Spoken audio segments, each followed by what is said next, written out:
Salut les investisseurs, dans cette vidéo, on va analyser ensemble les résultats annuels de Morel et Prom. Pensez à vous abonner à la chaîne si ce n'est pas déjà fait et on commence tout de suite avec cette analyse des résultats. Le 6 mars 2025, Morel et Prom a dévoilé des résultats annuels 2024 positifs, marqués par une croissance vigoureuse et une santé financière renforcée. Le chiffre d'affaires s'envole à 808 millions de dollars, en hausse de 19% par rapport à 2023.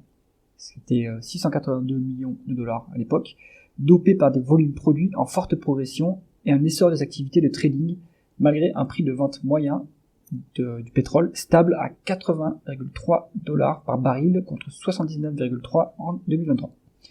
La production en part Morel et Prom atteint 36 222 barils équivalent pétrole par jour, soit un bond de 29% par rapport à 2023. À l'époque, c'était 28 057 barils équivalent pétrole par jour, avec des hausses sur tous les fronts, plus 1% au Gabon, plus 5% en Angola, plus de 19% en Tanzanie et une explosion de plus de 40% au Venezuela entre le T1 et le T4.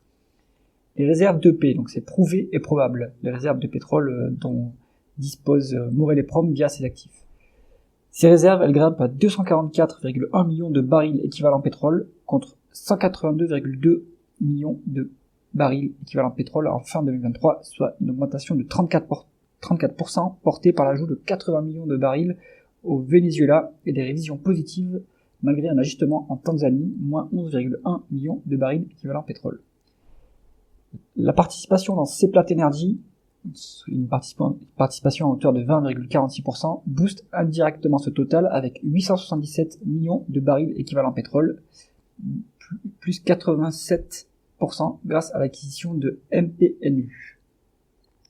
L'EBITDA progresse à 368 millions de dollars, plus 3% par rapport à 359 millions de dollars en 2023, tandis que le résultat opérationnel bondit de 34% à 258 millions de dollars, malgré des dépenses d'exploitation en hausse à 202 millions de dollars, contre 176 millions de dollars en 2023.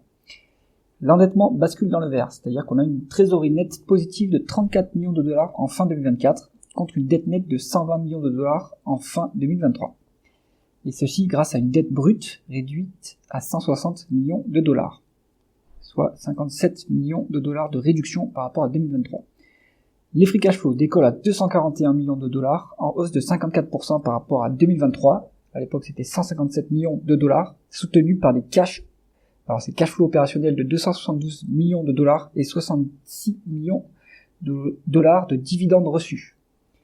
Les actionnaires sont choyés. Un dividende de 30 centimes par action a été versé en 2024, donc c'était 65 millions de dollars, et 0,33 € par action, soit 70 millions de dollars, est proposé pour 2025, soit à peu près 10% d'augmentation, et ça nous donne un rendement de 6% au cours actuel, et ceci est complété par 5 millions de rachats d'actions effectués en 2024. Avec des fonds propres d'environ 1 milliard d'euros et un résultat net en part groupe de 233 millions de dollars, soit environ 210 millions d'euros, le rendement des fonds propres, le ROE, atteint 21%. Ça, c'est le signe d'une rentabilité robuste. C'est vraiment très bon, 21%. Pour 2025, Morel et Prom vise une production de 39 100 barils d'équivalent pétrole par jour, soit plus 8% de production supplémentaire, avec des free cash flow prévus entre 220 millions de dollars, soit, donc ça serait avec un Brent à 60 dollars par baril, et 320 millions de dollars, là, ça serait un Brent à 80 dollars le baril. Ils attendent 120 millions de dollars de dividendes via les participations, dont 100 millions de dollars provenant du Venezuela, et des investissements ambitieux, donc 155 millions de dollars en développement, 40 millions de dollars en exploration, et 150 millions de dollars pour l'acquisition de Silu 9 en Colombie. Avec une capitalisation boursière de 1,1 milliard d'euros, le groupe se négocie à un price earning 12 derniers mois de 5,2 et un price to free cash flow 12 prochains mois de 4 si l'on prend le poids médian des perspectives de free cash flow fournies. On n'est vraiment pas cher. En somme, Morel et Prom boucle une superbe année 2024 et se projette avec assurance vers 2025, prêt à exploiter ses nouveaux actifs tout en continuant à rémunérer ses actionnaires. Pour ma part, je conserve ma cible de prix à 7,50 €, soit un price to free cash flow next 12 months de 6, ce qui est plutôt conservateur vu les perspectives fournies, Et même vu la médiane de valorisation historique, on était plutôt à 10, donc là c'est assez conservateur.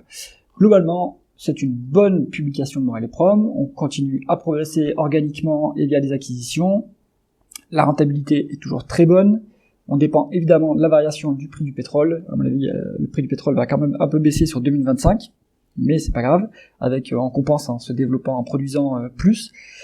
Donc pour moi ça reste quand même une bonne opportunité, on a un bon dividende en plus qui vient diminuer le risque du dossier, 6% de dividende, qui est bien couvert par les free cash flow. Donc Morel et Prom, ça reste toujours un dossier de qualité. J'espère que cette analyse vous a plu, si c'est le cas mettez un pouce vers le haut et pensez à vous abonner à la chaîne. À bientôt.